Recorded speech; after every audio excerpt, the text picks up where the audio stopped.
So here we've taken our particle and we've made it do something kind of cool.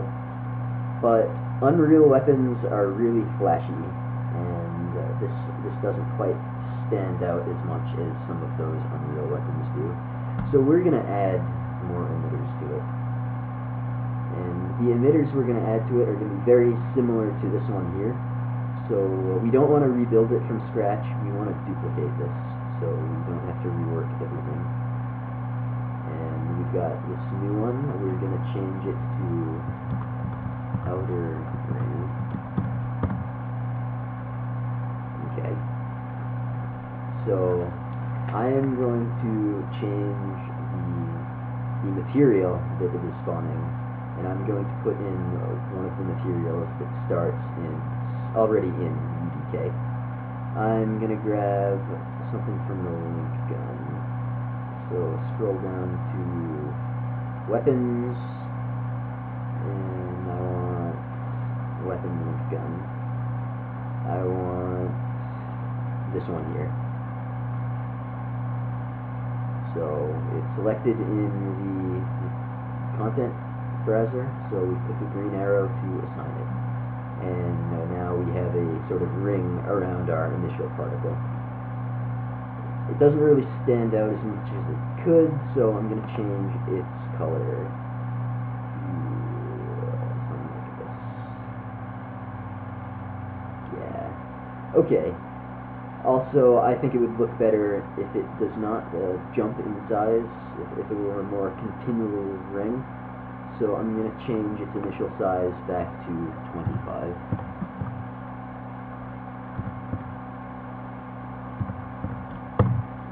And now it's sort of, the ring is at the same size. It's rotating a bit, so it is still jumping around, and it looks pretty good.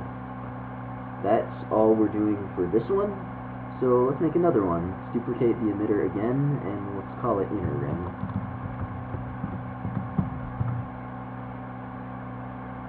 For this one, we're going to grab a material from the shock rifle. We're going to grab this one here, shock ring band, and we're going to change that in this required module. Click the green arrow to assign it, and here it is. It's a bit big, so I'm going to start by shrinking it. Let's try 12. We'll go with a maximum size of 12 and a minimum size of 10, just to give it a little diversity. Alright. Also for this one, I'm going to change its particle lifetime. We're going to make it live a bit longer, because we're going to do some other cool stuff with it that we'll want it to stick around for a bit longer. So this particle is going to live from 0.6 to 0.8 seconds. Though, let's reduce the number it spawns. Let's try 8. So it's spawning less particles, but they're living longer. You can already tell it's kinda got a cool pulsing effect, but there's something we can do to make it cooler. We're going to have it decrease in scale as the particle's lifetime goes on. So we need a new module. Right click here. Under size, we want size by life. And unlike the ones we've used so far, this is a bit more complicated. We need to use the graph editor for this one, because it's not a constant, it is going to be a line. So click the graph button here, and it will pop down here. If you zoom out, you can see this purplish line was not here before. These points will control the size of the ring particle over time. So the y-axis is its scale, it's at 1 right now, and the x-axis is time, so from 0 to 1 second. Also, I am going to lock the axes over here. What that means is when I change one of these points, basically, if you don't lock your axes, you can scale X, Y, and Z all at their own values. But I want to keep this proportional, so I'm locking them so they'll all scale appropriately. Let's start by dragging this point. To drag it, click and hold Control, and then you can drag it around. Our particles only last for 0.6 to 0.8 seconds, so there's no point having it over here.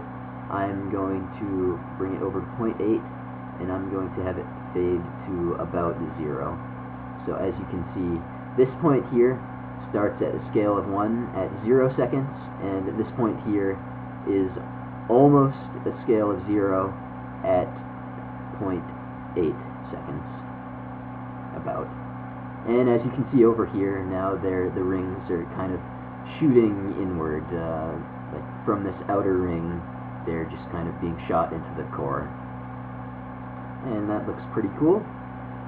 So, we're done with this one, and we'll make one final emitter by duplicating this.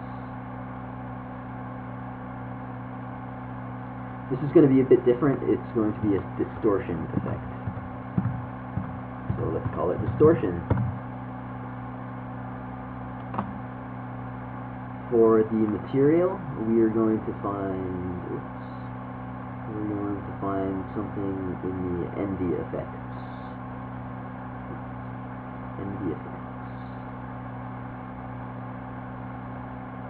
Distortion.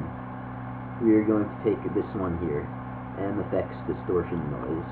So we are going to apply it here. You can't see anything yet. I'm going to turn on the grid with this button here, and you still can't really tell, so I'm going to increase its size back up to 25.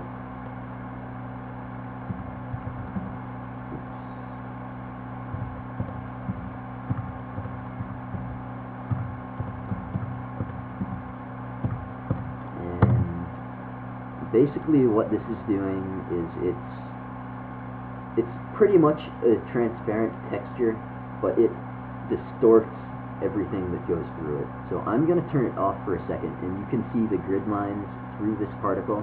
They're straight and not distorted at all. And I'm going to check it back on, and you can see that they are clearly being distorted in some way.